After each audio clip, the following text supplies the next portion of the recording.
आता डायरेक्टर साहेब सध्या तिकडेच बिझी आहेत. हो सर. गेस्ट जॉईन करणार आहेत ना बरोबर टाइमला? हा सर, 10:55 चा टाइम दिलाय त्यांना. Very good very good very good. काय हरकत नाही, मी आहे. हो सर. Okay okay.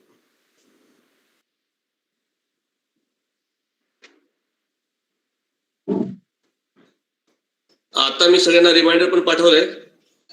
हो सर. आपल्या मुलांना पण पाठवलंय आणि फॅकल्टीला पण पाठवलंय. Okay sir.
Shubham, Yes, sir. I think Venugopal sir has joined. Yes, sir. So I request. Yeah, good morning, sir. Venugopalan sir, good morning. Good morning. Good morning to you all. Good morning, sir. Thank you, sir. Thank you for with us. Okay. Okay. Thank you for the opportunity. Yes, sir. Yes. I'm excited about this Yeah. invitation Thank you. and then the event. Yes, sir. Yes, sir. Are you able to hear, sir, properly? Yeah, it's very clear, loud and clear. Okay, sir. Okay, okay. Shubham, over to you. Of Team PRAGYAA welcome you all for this event. Every year, our institute organizes PRAGYAA, a national level socio-technical fiesta, which is a complete student-led event. This is the 17th consecutive year of PRAGYAA. It provides an excellent platform for students from different regions of our country to showcase their techno-social skills in the various events across all disciplines of engineering. This year, PRAGYAA has organized a series of lectures for the very first time, and today is the first lecture based on life lessons by an ISRO scientist. Before proceeding to the program, I would like to invite Dean Student Affairs, Dr. Arun Patil sir, to share a few words. Thank you, sir. Thank you, Suruchi and Tanmay, all other PRAGYAA members, all my dear students, faculty members, staff, deans and heads, and all other stakeholders. So this program is also live on YouTube, live streaming, and even the students from abroad, our alumni also, they are attending this program, sir. I heartily welcome one and all present here. A warm welcome to all of you to the popular lecture series of this 17th PRAGYAA 2021. I guess 17th, Shubham. Yes, sir. Right. Because PRAGYAA event has started as a technical event from 2005. 4. And every year we are continuing, and this is the 17th PRAGYAA, and we are conducting it successfully, sir. And popular lecture series, one of the best events, one of the main attraction of this PRAGYAA since its inception. And we are really honored to begin 17th PRAGYAA with a distinguished lecture by eminent personality at Aerospace Department of ISRO Bengaluru Center, that is Professor Venugopalan Sir. Sir, it is really a great pleasure for us, and we are really thankful to you for accepting our request to give your lecture here.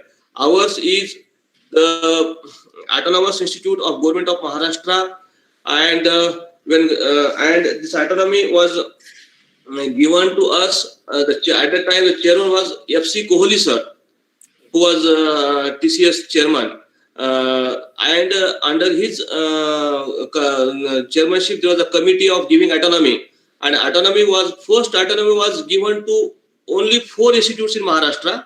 One was COEP Pune, second was VJTI Mumbai, third was Walchand Sangli, and ours SGGS Institute.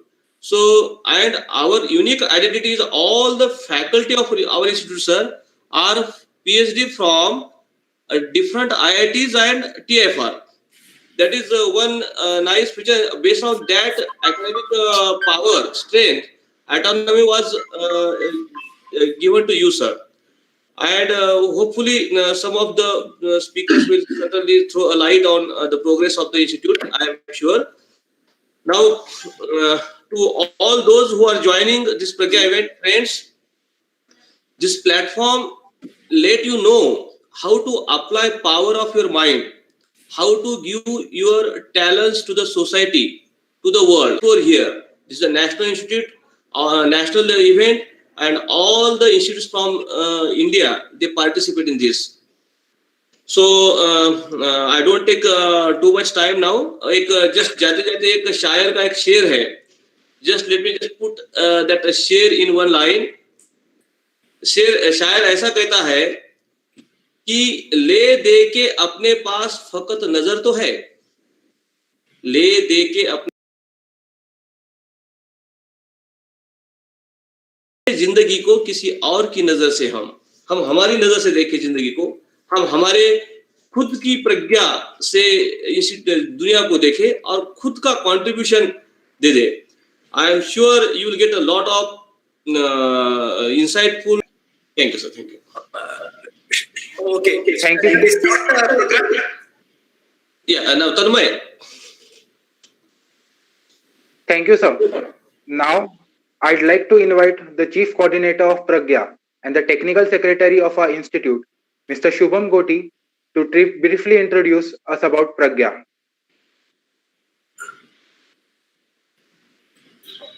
A very good morning to one and all present here. I am Shubham Singh Goti, Student Chief Coordinator of PRAGYAA 2021 and Technical Secretary of Shri Guru Gobind Singh Ji Institute of Engineering and Technology, Nanded. First of all, I welcome all of you in the very first event of Team PRAGYAA. We are here for attending the expert talk by ISRO scientists arranged by Team PRAGYAA 2021.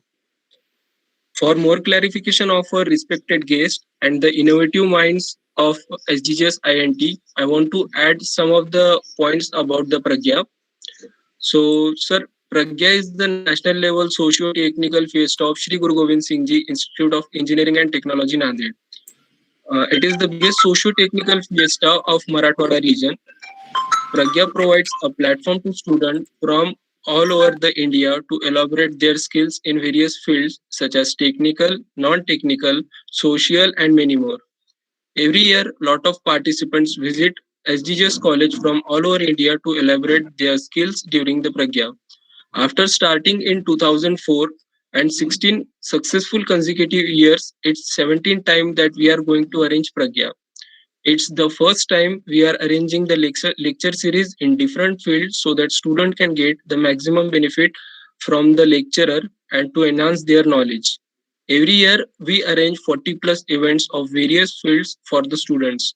Because of the pandemic, we get a chance and the golden opportunity to host and to manage the event online. Every year, we come up with the new theme and tagline. Now it's time to reveal the new theme and tagline of PRAGYAA 2021. So I request Yash to reveal the video.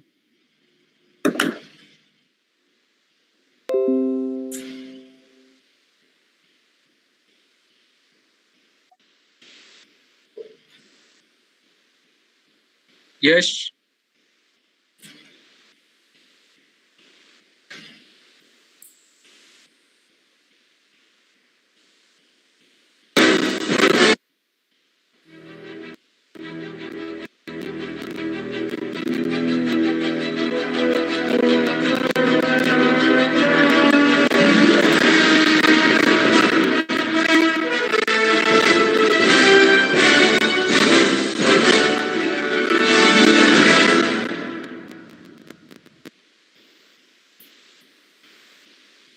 Thank you, Yash. I wish all the very best to the whole team.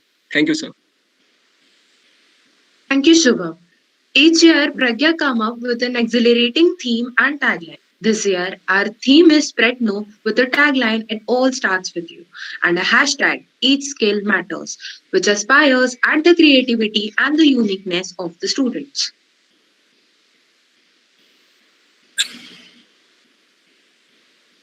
I feel honored to introduce and welcome our chief guest and today's keynote speaker, Dr. Srinivasan Venugopalan Sir. He is working as a faculty in Planet Aerospace in ISRO. He has been a member of assessment board at DRDO, member of GOI programs at DRDO. He has been working for DSG as an expert review committee member of several GOI programs.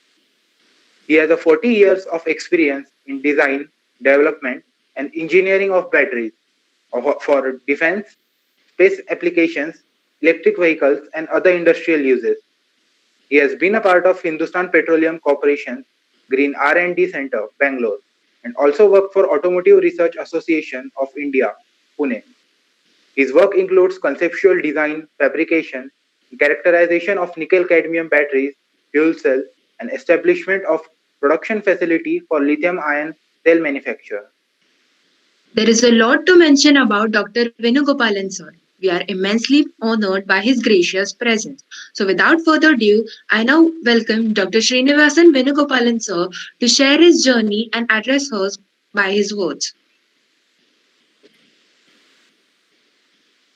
Good morning, everyone. Thank you for giving me an opportunity to speak at the 17th year of PRAGYAA, a national annual event at one of the reputed universities in the country. I am honored to be with you today and be part of the PRAGYAA event. It is heartening to know how we as a community are coping with these extremely trying times, making the best of every opportunity to meet and interact. I am extremely delighted to be with you all today to share with you my journey, and I am keenly looking forward to the interaction that we will engage in afterwards. We will spend about 40 minutes on the opening remarks and the remaining time on question and answers. Let me begin by telling you a little bit about myself.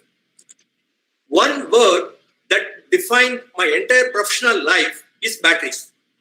Batteries have fascinated me all my life from my first encounter with them as a child. I was born in a little village into a middle-class family in southern Tamil Nadu in 1952. We had no electricity at home, and in the nights we would normally use a kerosene lamp for illumination. The kerosene lamps were not very bright, would get very hot and break when dropped. Then one night my grandfather showed me the most beautiful thing my 6-year-old self had ever seen: a battery-powered torchlight. Unlike the kerosene lamp, this torch was much brighter. Unlike the diffuse light of the kerosene lamp, this torchlight was able to focus on even faraway objects. Most importantly, would remain cool and never get hot, making it safer to use. My grandfather explained to me that the torchlight was powered by, he showed me a battery, by this small object that fit in the palm of my hands. I dreamed of one day being able to understand the working principle of the magical battery that powered the torchlight. Many years later, my first job was a fulfillment of this dream at a battery manufacturing plant where I got to see the end-to-end process of manufacturing batteries. During my time there, I produced with my own hands over 10,000 nickel-cadmium cells, and the satisfaction this brought me was immense. I was helping to bring illumination into hundreds of people's lives as the torchlight had done for me. It did not stop there. My fascination for batteries eventually led to a once-in-a-lifetime opportunity. Determined to understand the theory underlying the battery technology, I pursued my master's at IIT Bombay, where I specialized in electrochemistry. A few years later, after I graduated, the emerging Indian Space Research Organization reached out to my professor as they were looking for an expertise on battery technology to power satellites. My professor recommended me as I had become one of the leading researchers in battery technology in India. That's how a little boy born in a small village without electricity in Tamil Nadu started working on batteries that powered space-age satellites. In my 30 years of stay at ISRO, I have worked on several battery technologies that have powered satellites and launch vehicles. These batteries have been a crucial part of various satellites over the years that have made an impact on India's defense, cartography, remote sensing on Earth resources, communication, and other applications. Batteries are keeping me charged even after my retirement. I have been working as an associate professor at an university in Bangalore, guiding the next generation of students involved in building the satellites of tomorrow. I am also fully involved in the electric mobility mission of our country as part of IIT Madras Incubation Cell, which is India's leading deep tech startup hub. I tell you all this not to brag about my achievements, but to tell you how a childhood fascination for batteries has become a lifelong pursuit. I would like to spend the rest of the talk sharing the top 5 life lessons and realizations that I have had through my journey. These lessons built on each other and have served me well all through my life. I will list them out first below and then elaborate upon each of them. The first one is getting the fundamentals right.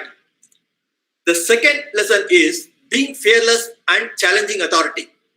The third one is valuing ethics and integrity. The fourth is seeking out mentors. The fifth is being a lifelong learner. Let me start with number 1, getting the fundamentals right. The most vital thing to succeed is ensuring that you have your fundamentals right. To have a strong foundation in the subject matter that you need for every project or situation. As you learn and discover new information and concepts in college, it is imperative that you add the new information to the knowledge that you already possess, thereby integrating the new concepts in the bedrock of the information that you already know. This process will help you gain a solid understanding and absolute clarity of your idea of study. At ISRO, the group I was part of was at the forefront of technology. Being able to innovate and create was critical to the job. My strong foundation in electrochemistry of batteries and material science helped me tremendously in the selection and screening of materials, of commercially available indigenous adhesives, rubbers, plastics, metallic materials, or developing them at low cost with the help of local industries for radiation resistant, radiation tolerance, low outgassing, lightweight, high strength material that could go into satellite and work well in space environment. I am not sure how many of you watched the film Mission Mangal. Well, Bollywood does tend to exaggerate things, but there are some ways in which my work was very similar. We would work with a minimum budget and would need to build an ultra lightweight space satellite in the least time. To innovate and make battery technology for satellites that works in highly constrained situation would not have been possible if I had not possessed a strong grounding in my subject. The next point is being fearless and challenging authority. I was very fortunate to have learned this rather early in my life. In my first job, I was involved in commercial production of nickel cadmium cells using know-how developed and transferred by Central Electrochemical Research Institute, Karaikudi, at a company at Ambattur Industrial Estate, Chennai. The technology has to be taken up from TRL level 4. The level 4 means prototype demonstration in lab environment. I have to take it to TRL level 8. That means TRL level 8 means qualified for operation in actual field environment. I was working on taking the nascent nickel cadmium technology that is technology transferred by SGGS and converting it to a fully functional battery that was fitted into ANPRC-25 RSHP transceiver equipments built by BEL Bangalore, used by the Indian Defence at that time. The final sign-off of the project was the quality testing and certification by the Indian Defence Authority. I was I was the technical in charge from the company side to help with the inspection and approval for the production and supply of batteries to defense.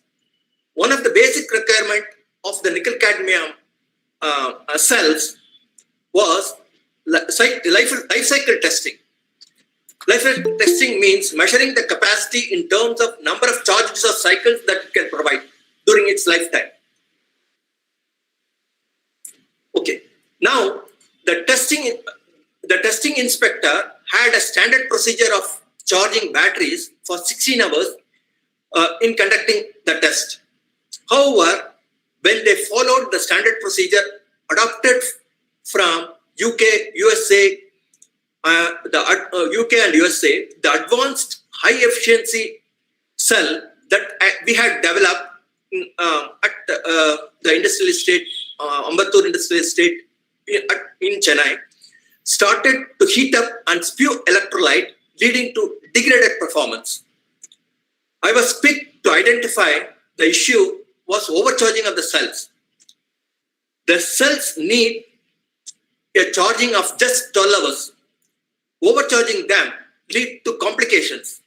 Now, there are a couple of issues. Firstly, the control rate of inspection electronics was following UK standards, and they were convinced that their procedure was right. Secondly, the standard charging procedure was convenient as they could start the charging process at 5 p.m. just before leaving work in the evening and come back to it at 8 a.m. the following morning. Charging it for lesser time would mean they would have to stay back late in the office or come to work early, both of which they did not want to do. I had to fight this at two levels. First, technically, I knew that the procedure they followed was for an older technology, while the cells we have developed were built using advanced state-of-art technology. Second, from a behavioral point of view, I also had to convince them to break the convenience of overnight charging for testing these specific cells.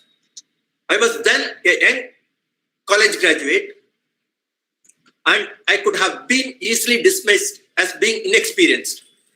Here is where my strong fundamentals and understanding of the technology helped, because without a strong grasp of my subject, I would not have had the courage to go up against the authority, a senior lab in charge. The lab in charge is a brigadier. The brigadier is the top rank in the army.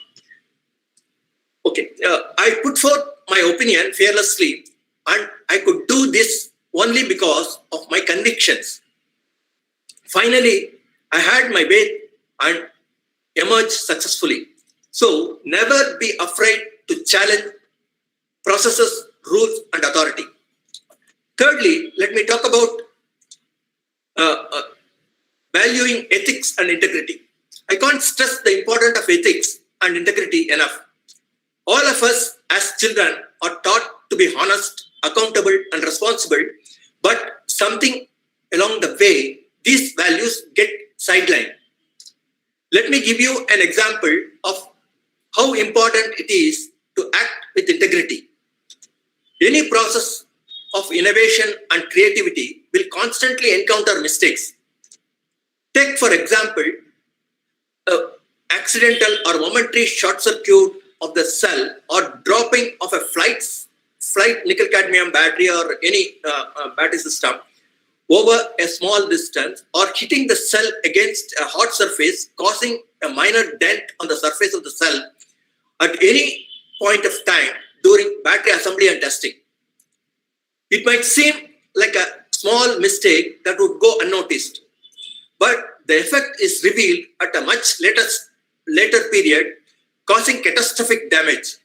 It might go unnoticed in testing, and if one is afraid of the shame of owning up to the mistake, it could cause a lot of glitches and interruptions in the delivery of power on board the satellite. In the worst case, the battery may explode, causing the satellite to go into fragments. Financially, this could cost crores of rupees to the government.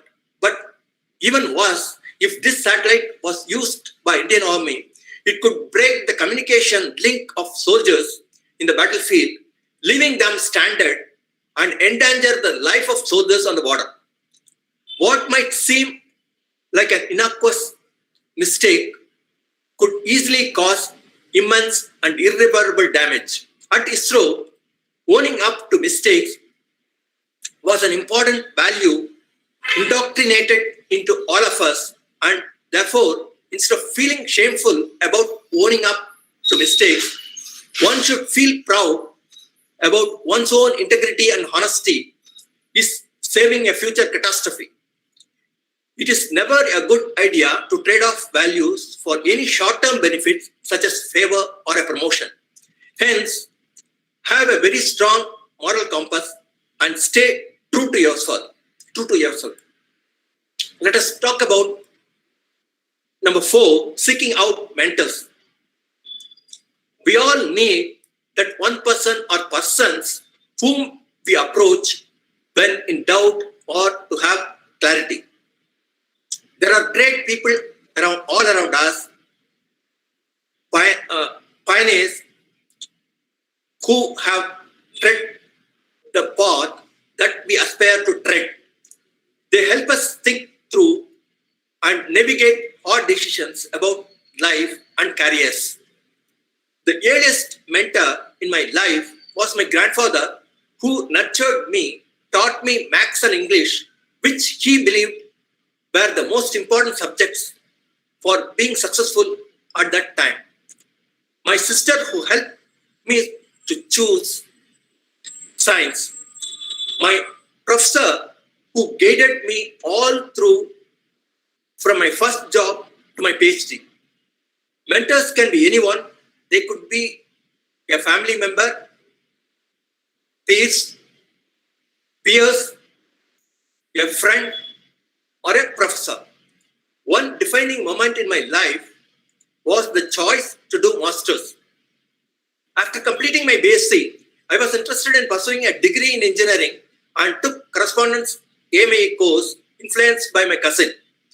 While working at Chennai for the nickel cadmium cell development, I was collaborating with a professor from Indian Institute of Science, Bangalore, who guided me on the development of nickel cadmium cells for defense application. He was very much impressed that I was reading up all the journals and materials that he could bring back from various conferences around the world. I would also be curious and ask a lot of questions, used to discuss hours together late in the evening at his residence. Once I mentioned that I was pursuing AMIE course on the side. He advised me to do masters in electrochemistry that would give me much more capacity to accomplish the development of nickel cadmium batteries. This really helped me to channel my enthusiasm in the right direction and further my career in energy storage systems. After completing my masters at IIT Bombay, I rejoined the battery company at Chennai. The company was in the process of acquiring technology from Yardney Electric USA, and I was appointed as Deputy Production and Quality Control Manager. I was in constant touch with my professor at IISc Bangalore to solve all the teething problems of the new technology that we were acquiring. I got to know through my professor, who is also an advisor for ISRO,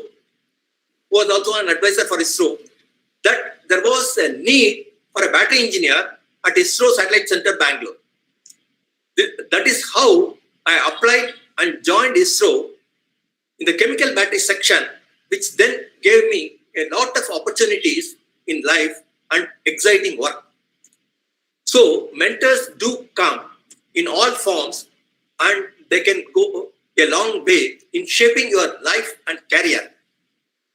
let us talk about number 5, being a lifelong learner. If you are joining this event today, you are all very lucky. You live in a world where every minute, wherever you are, all the information in the world is available to you at your fingertips in your smartphones. There are endless opportunities around you to learn, to internalize and assimilate. Therefore, always remain open to new ideas. When I was a young boy, I wanted to become an engineer. I loved disassembling and putting back things like our radio, transistors, fixing the fuses in my house without waiting for an electrician or service engineer from the electricity board when the power went off. All my neighbors would call and appreciate my action. But then, due to financial constraint, I could not take up engineering in spite of passing with distinction and getting a engineering college admit, and the engineering college demanded me to be on campus, and my family could not afford the mess and hostel fees. But it did not deter me. I completed my bachelor's degree and performed extremely well and went to join a battery company as you know. Here, on the job, I would stay back late to read up on batteries, mechanical, electrical, and chemical engineering. Unfortunately, I was not allowed to take these books out of the company premises. So I would spend extra time in the office just so that I could stay in the company of these books. The knowledge from these books is what really helped draw the attention of the professor who was hired to guide the project in the battery company that I joined first.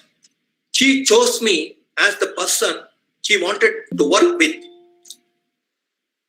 You know how this led to my PhD 10 years down the line. Even now, after my retirement, I could have just stayed at home. But my enthusiasm about electric vehicles has the whole promise of saving our struggling planet, and decided to read up more through the internet, which is such a great boon of the present times. I've been working on building my knowledge base for about 9 years now,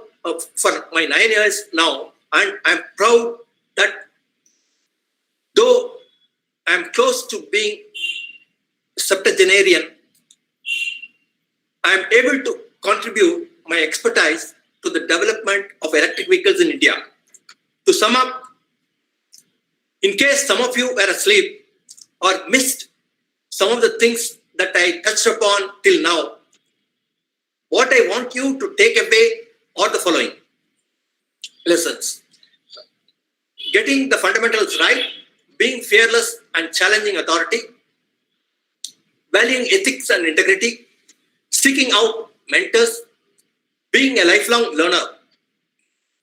And even if you don't remember me after this talk, I want you to remember Elon Musk, someone who shares my fondness for electric vehicles and in whose actions I see an embodiment of each of these 5 principles that I have shared with you today. Elon Musk is a person who is never satisfied and always pushes himself to the limit. He will attempt and keep trying things that people say cannot be done. His SpaceX company launches greater than 60% of global space vehicles.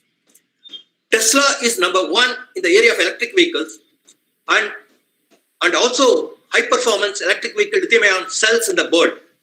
To conclude, I urge all of you to make lasting and credible contributions in elevating India to be at the forefront of science, technology, and engineering. Wish you all a very bright future. Thanks again to the organizers for inviting me to share my experience with you all. If you have any questions, I would be delighted to answer them all. Jai Hind. Thank you, sir. Thank you very much. With that, I would like to open it up for question and answer session. Sure, sure, sir. Thank you.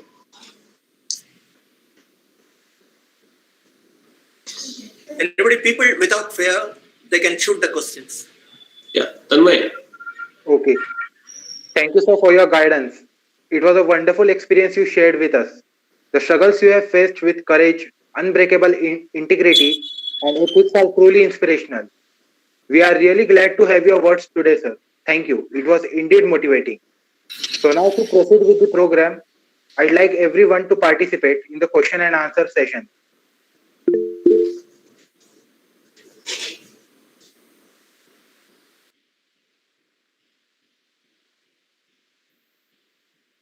So there's a first question, I think, right? Abhay. Okay. Abhay has asked one question, sir. Can you see the chat, sir? Okay, I'm opening the chat. Yeah, yeah. What career mistake has given you the biggest lesson? Career mistake.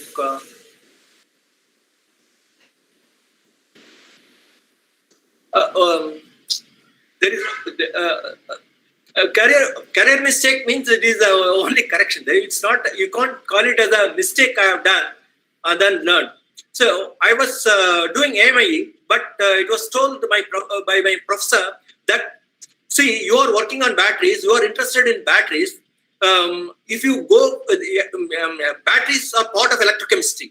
If you want to understand the battery chemistry, technology, and how it works, and how to improve the technology for all the things, you need the electrochemistry knowledge.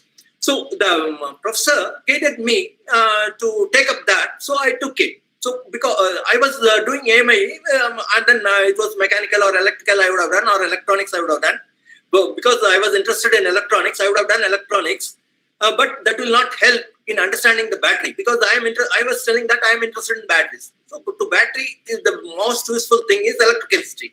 So I should be part of. I should learn electrochemistry, and then which will be very helpful in my career. Okay. Next is sir, your experience in DRDO and the feeling to work for country in DRDO and ISRO both.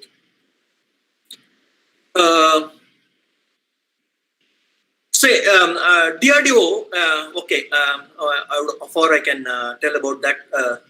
Okay, DRDO is developing a satellite. See, DRDO wants to launch their own satellite and then keep it very confidential because it is the technology, whatever they want to acquire they have already got the launching technology for missiles.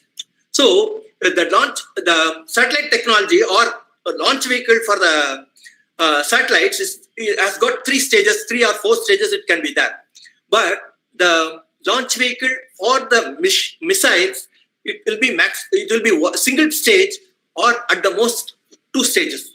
So it is easy to go for 3 or 4 stages. It is easy to scale up to 3 or 4 stages and then launch and then have the capability. They want to acquire the capability to launch satellites.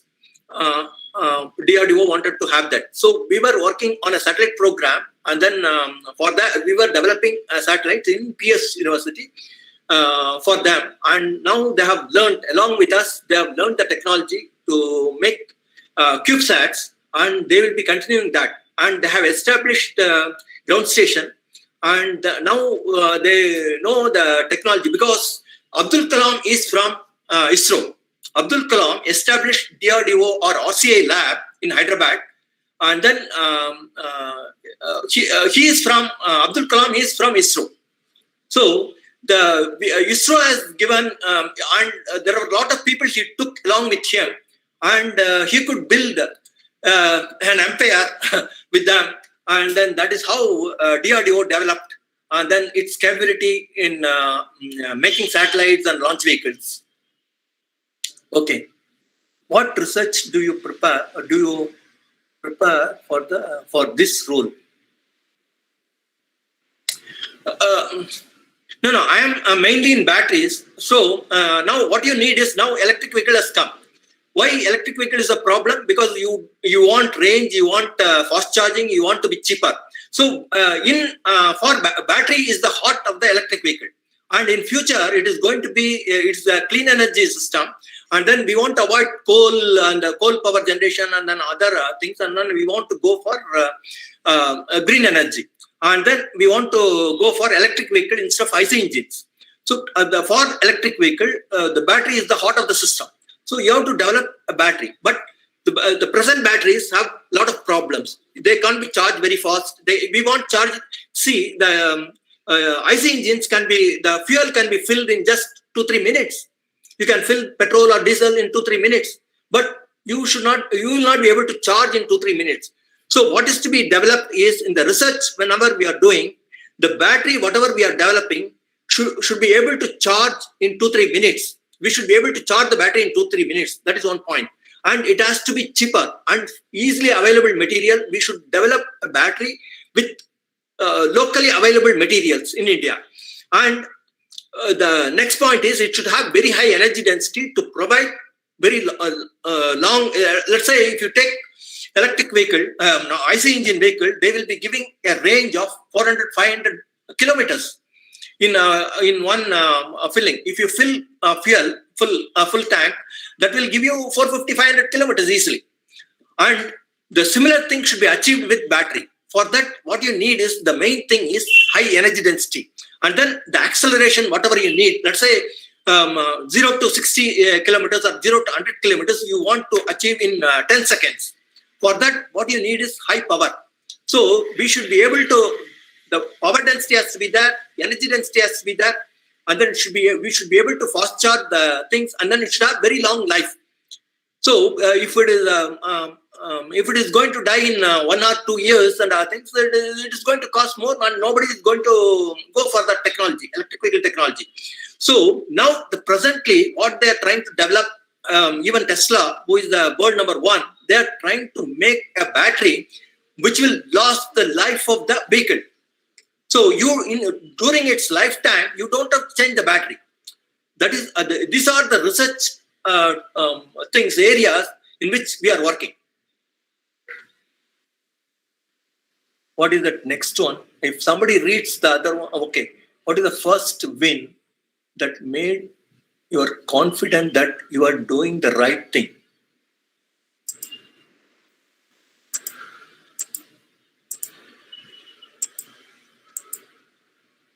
Okay, I was talking about at the age of 6, I was shown a torchlight, and then a battery was given, and then that was covering the torchlight, and it is a very highly efficient system. This electrical to light is much more efficient than the chemical to light energy transformation. So the first win are confident, and the first job now, once after I passed out of after I graduated, got my degree, basic degree, then I registered in employment exchange, and the employment exchange, within 1 week or 10 days, from employment exchange, I got 3 interview calls. They sent me 3 different companies. The interview call came to me, and then the first interview call itself, whatever I attended, it was like a startup, and then they were acquiring the technology from Central Electrochemical Research Institute, and they were trying to make batteries for defense, railways, and then Doordarshan and other applications they were trying to make. I was excited about that, and I joined the company. And I was earlier itself, I was interested in batteries, and that was my first job, and I got whatever I wanted. What is the interesting information technology? Is there any opportunity in ISRO? I am interested. Okay. Data science is the current thing. We generate a lot of data, the satellite data, and then how to improve the data communication is the main thing. In the satellite, we are having both audio, voice data and then video. And then it has to be, and another thing is the health information of the satellite.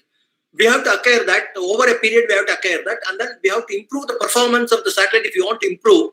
And then based on whatever data you get, you will be able to improve the performance of different systems in the satellite. So that will help actually. And then in batteries also, if you want to improve the battery, now what is happening is there are AI and ML. They are used, machine learning and artificial intelligence. They are used to reduce the life. Now I was talking about the life testing of the cells. See, which is going to take the most time is the life cycle testing. If you have to qualify. Now the government is planning advanced chemistry cells, and then production link incentives they are going to give. So and then they are inviting the proposals are invited, or expression of interest is floated, and then entrepreneurs they can apply for the development of batteries or for the production of batteries. If you are able to, there are certain requirement that has been put for the technology that will be there. We want to produce. Now presently there is no company that is producing, or no industry is producing lithium-ion cells in India. Lithium-ion cells are being used because that is the advanced technology. That is the technology that is needed. Everybody is using that for the electric vehicle. So if you want to produce the technology, and then if they are making the cells, and then if you have to give the incentive, it is based on the life that is supposed to give. Not on short-term performance. On long-term performance, we have to analyze that.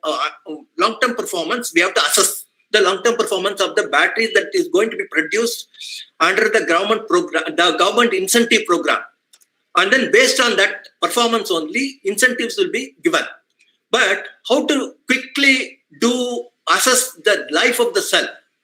But if you do start testing the thing in a conventional way, that is going to take years and years of testing will take. Let's say it has to work for 1,500 cycles or 2,000 cycles. And then if you do one cycle or even 5 cycles a day, it's going to last so many days. They can't bite. Once the samples is given to you, to the government, and then they have to quickly assess within a month, they have to release the incentive to the company. So that is the requirement. So to do that, AI and ML are going to be used to minimize the data that is going to be collected through AI and using AI ML. It will be analyzed, and then based on that, based on initial few cycles of performance, and then the data collected over few cycles of performance, that will be analyzed, and then you have to extrapolate and then say or project the performance of those cells, and then release the incentives. So that way the data will be useful. Data science and technology will be useful. Regarding electric vehicles, the battery need to be changed daily. No, what is the charge daily? Would it not increase the electricity consumption? No. Here, it need not be charged daily. That depends on, let's say it has got a life of 400, it has got a mileage of or range of 400 kilometers or 500 kilometers range, you say. Unless you travel for 500 kilometers, there is no need to charge them daily. If you are using for 500 kilometers, you have to charge them. See, for 500 kilometers, you are putting petrol is not. What is the petrol cost for 400 kilometers, and what is the electricity charge to get 400 kilometers?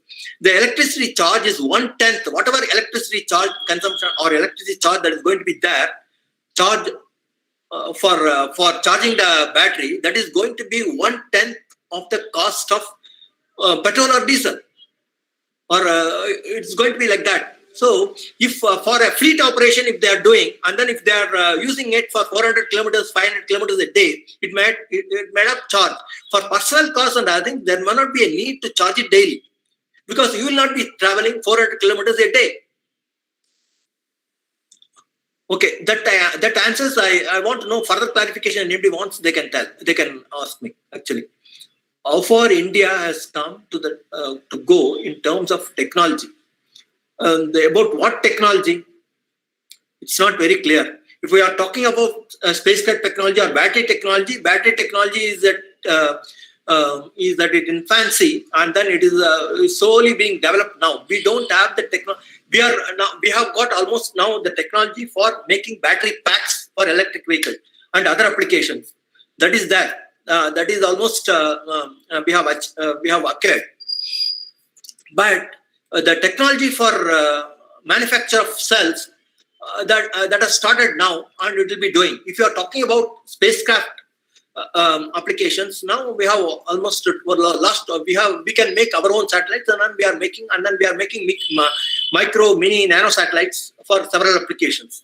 So we are quite ahead. And then you can see Mission Mangal, if you have seen, that we have achieved whatever in Chandrayaan, Mangalyaan, whatever NASA has spent to go to moon, we have at 1/5 the cost, we have achieved the performance, whatever that is required. So we are not behind in spacecraft technology. And if you are talking about our launch vehicle, if you are talking about PSLV, our launch vehicle now it has become commercial, and it's 100% success actually. If you see anything now, 28 there is going to be a launch. You can see, and it is 51st launch, and then hardly the initial stages only we had failure. After that, we did not have any failure in our launch vehicle. So our compared to any other nation, our launch vehicles have got very high. What is that called?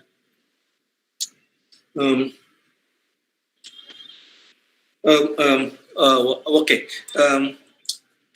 It is called reliability. Our reliability of our satellites is extremely high. It's highly reliable. Okay, next. So far information at ISRO got from Mission Mangal. So, sir, what information got from Mission Mangal? Is life is possible there? No, presently, no. It's now in moon and other planets. For human beings, we can't have. There are a lot of things that are there, but colonies they are trying to build, but it is going to take a lot of time. What information and mission?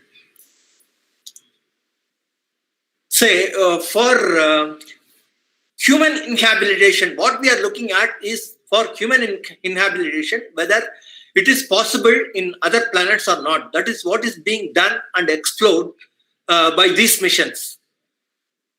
The minerals and other things, what is available, and then the atmospheric conditions and other things, and then what is to be done for colonies, to build colonies there.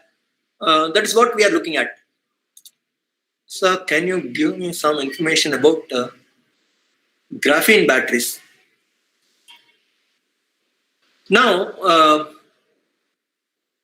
graphene is very, very expensive. And then graphene is not, okay, carbon is not an active material. But what carbon is used in ultracapacitors for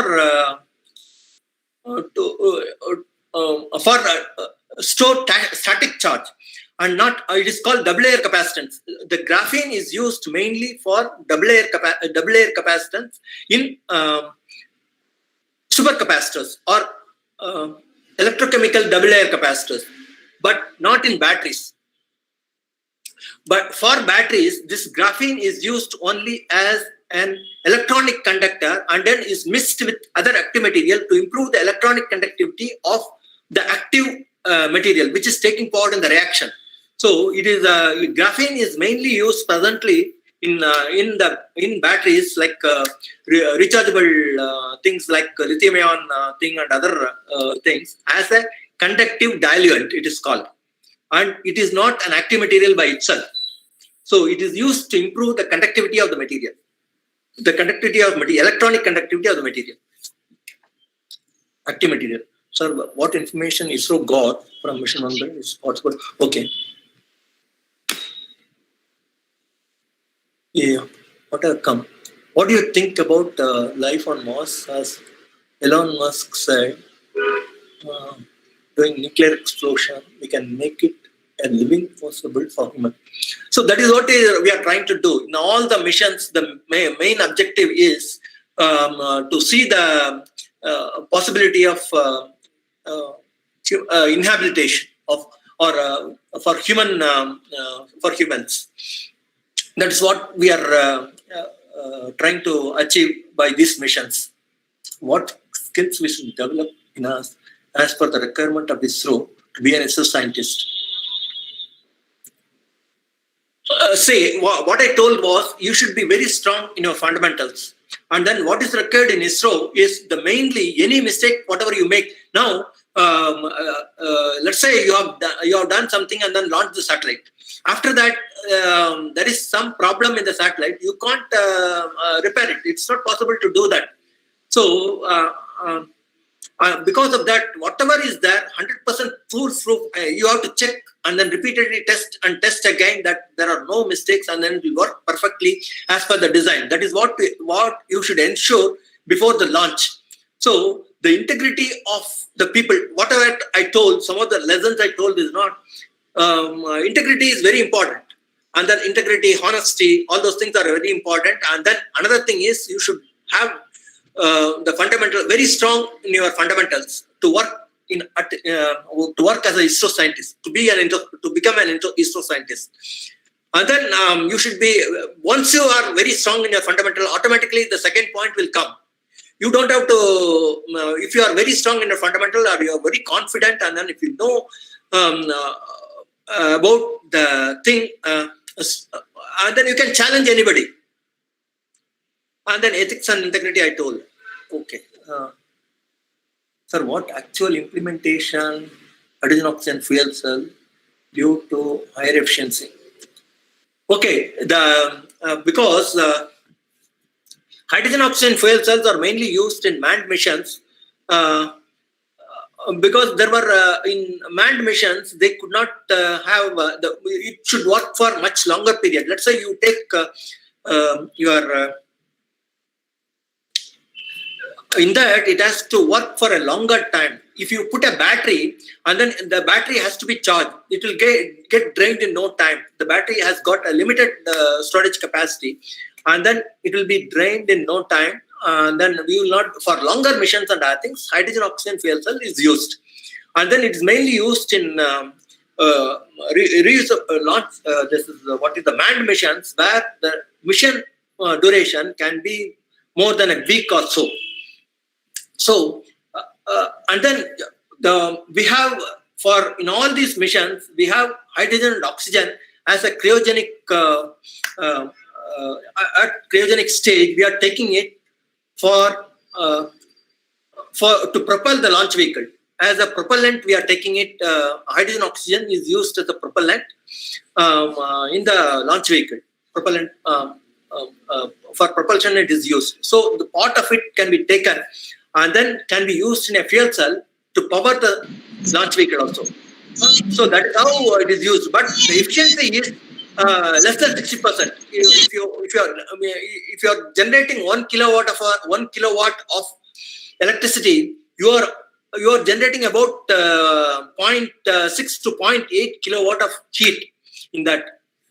It's produced during it thing. The efficiency is not 100% or very high. Yeah, because what is happening is mainly used on voltage. The theoretical voltage is 1.23. Hydrogen oxygen fuel cell, if you want to use, the theoretical voltage is 1.23. But presently, in most of the cells are operating at 0.8 or between less than 0.9 volts per cell. So you are already using 30% of the energy, 30 to 40% of the energy by operating at a lower voltage than the theoretical limit. Theoretical, than the theoretical value. Okay, if you have any questions or further clarification on that, I have missed anything, then you can talk. Because this, okay, that's what, everything is covered, I think. To some extent, I have answered.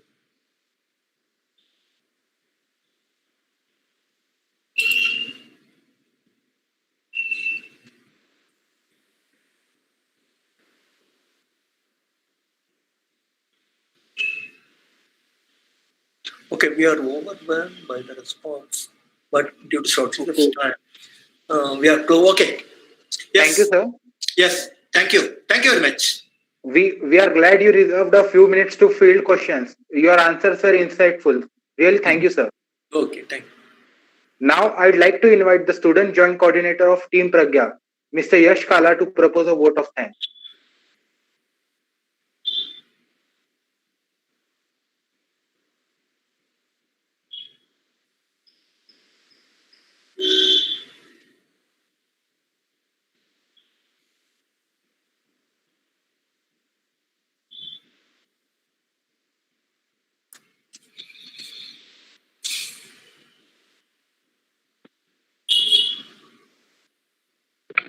Good afternoon, everyone. I am Yash Kala, coordinator of Academy. I'd like to thank our institute for helping us host such a beautiful event. I'd especially like to thank Venugopalan sir for his insight and for guiding us and giving us knowledge about science throughout the world.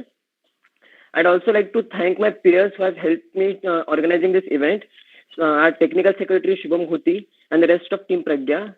And last but the most important, I'd like to thank everyone who was listening to this lecture by sir. I wish everyone a very good day. Thank you.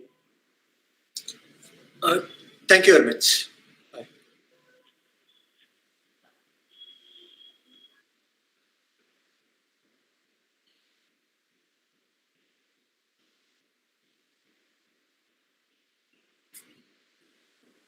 Hello.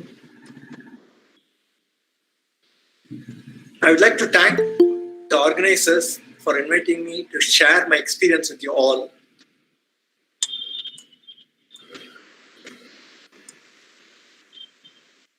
Thank you. Once again, thank you, sir, and also I also thanks to our college for providing this platform, and I thanks Venugopalan sir for giving his precious time and also guiding us with his words of wisdom. I thanks all the viewers that they are listening to us from the YouTube as well as from the Google Meet. I thanks a lot to all of them. Thank you. Okay.